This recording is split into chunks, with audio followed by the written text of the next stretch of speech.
Stages of shock अगर हम discuss करें, सबसे पहले हमारे पास स्टेज ऑफ कंपनसेशन आती है, नंबर सेकंड पे stage of impaired tissue perfusion आती है एंड नंबर थर्ड पे स्टेज ऑफ डीकम्पनसेशन आती है, जिसको हम लोग इरिवर्सिबल स्टेज भी कहते हैं।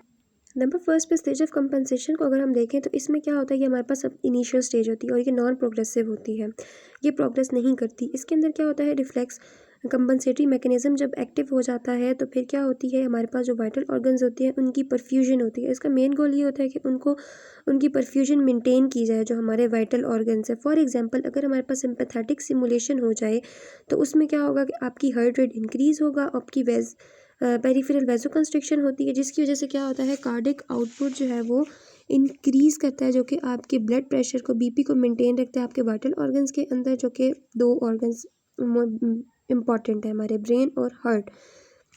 पेरिफेरल वैसोकंस्ट्रिक्शन जो होती है वो ज़्यादा किसके अंदर देखी गई है कि लेस जो है वो हमारे पास जो लेस वाइटल टिश्यूज़ होते हैं ना उनके अंदर ज़्यादा हो रही होती है, लाइक स्किन और किडनी के अंदर।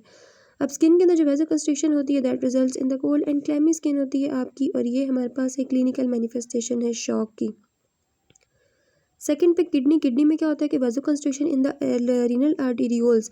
हमारी जो रीनल आर्टेरियोल्स होती हैं जब उनकी वैसोकंस्ट्रिक्शन होती है तो हमारा ग्लोमेरुलर फिल्ट्रेशन रेट GFR कम हो जाता है।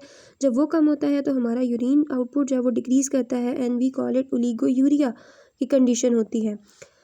सेकेंड स्टेज अगर हम देखें तो उसमें यह है कि stage of impaired tissue perfusion. अगर काफ़ी देर तक प्रोलॉन्ग टाइम तक जो है वो टिश्यू की परफ्यूजन इम्पेयर्ड रहेगी तो उसमें जो है वो कंपनसेटरी मैकेनिज़्म फिर काम नहीं करेगा, कंपनसेटरी मैकेनिज़्म उसको करेक्ट कर नहीं सकता, तो उसकी वजह से हमारे पास एडवर्स इफेक्ट्स होंगे। फॉर एग्जांपल लैक्टिक एसिडोसिस में क्या होगा कि हाइपोपरफ्यूजन हुई हुई है काफ़ी देर तक, तो उसकी वजह से एनारोबिक ग्लाइकोलाइसिस होगी, जिसकी वजह से प्रोड्यूस होगा हमारे पास लैक्टिक एसिड।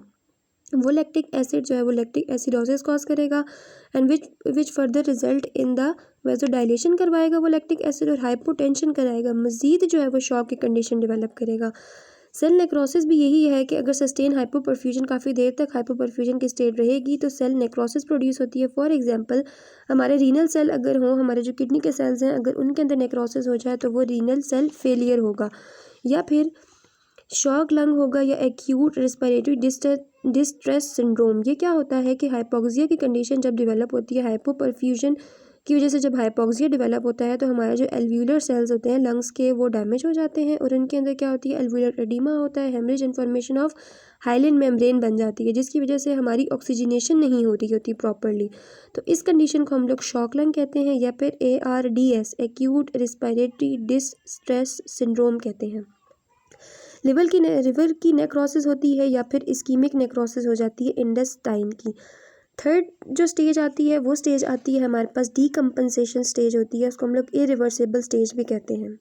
फर्स्ट स्टेज में क्या था, हमारे पास जो कंपनसेशन की स्टेज थी वो इनिशियल थी और वो नॉन प्रोग्रेसिव थी, जबकि जो डीकम्पनसेशन की स्टेज है ये प्रोग्रेसिव स्टेज है और इसके अंदर क्या होती है, डीकम्पनसेशन होती है। उसका जो रिफ्लेक्स कंपनसेटरी मैकेनिज्म था यहाँ पर वो फेल हो जाता है ड्यू टू द इंक्रीज़, क्योंकि हमारे पास कैपिलरी का हाइपोक्सिया जो है वो काफ़ी ज़्यादा बढ़ जाता है और एसिडोसिस हो जाती है, जिसकी वजह से क्या होती है, वाइड स्प्रेड वेसोडाइलेशन होती है। वाइड स्प्रेड वेसोडाइलेशन की वजह से हमने देखा था कि पूलिंग ऑफ द ब्लड होती है, वो हाइपोटेंशन कॉज करती है। तो effect of hypotension are as follow. Hypotension होती है ब्रेन के अंदर भी हाइपोक्सिया होगा और मायोकार्डियल हर्ट के अंदर भी। So, brain hypoxia is manifested as a loss of consciousness loss होती है, सेरेब्रल एडिमा होता है और न्यूरॉन डीजेनरेशन होती है। म्योकार्डियल हाइपोक्सिया जो है वो उसके अंदर हमारे पास कार्डिक आउटपुट डिक्रीज करता है एंड डेथ में अकर रैपिडली। क्लिनिकल कोर्स और प्रोग्नोसिस ट्रीटमेंट की बात की जाए तो क्लिनिकल कोर्स जो है वो डिपेंड करता है, अच्छा अगर वो हाइपोवोलीमिक शॉक या फिर कार्डियोजेनिक शॉक अगर पेशेंट के अंदर हो तो वो हमें पेशेंट जो है वो वीक नज़र आएगा, उसकी जो है वो रैपिड पल्स होगी और वो कूल और क्लैमी स्किन होगी, उसकी ड्राउजीनेस कन्फ्यूजन स्टेट में होगा, डिक्रीज यूरिन आउटपुट होगा। लेकिन अगर सेप्टिक शॉक का पेशेंट होगा ना तो वो वार्म और फ्लैश नज़र आ रहा होगा ड्यू टू पेरिफेरल, क्योंकि वैसोडाइलेशन जो है वो सेप्टिक शॉक में ज़्यादा हुई हुई होती है तो वो हमें वार्म नज़र आ रहा होगा। और prognosis depends upon the underlining cause क्या था एक, और उसकी ड्यूरेशन क्या थी शॉक की। हाइपोवोलीमिक शॉक जो है वो हैज़ अ गुड प्रोग्नोसिस होती है, उसका गुड ट्रीटमेंट है हमारे पास हाइपोवोलीमिक शॉक का, और शॉक को यूजुअली जो है वो ट्रीट किया जाता है फ्लूइड इन्फ्यूजन्स दे के। लेकिन जो सेप्टिक शॉक और कार्डियोजेनिक शॉक है उसका एज सच अभी बेस्ट ट्रीटमेंट अवेलेबल है, लेकिन फिर भी उसकी प्रोग्नोसिस जो है वो इतनी अच्छी नहीं है।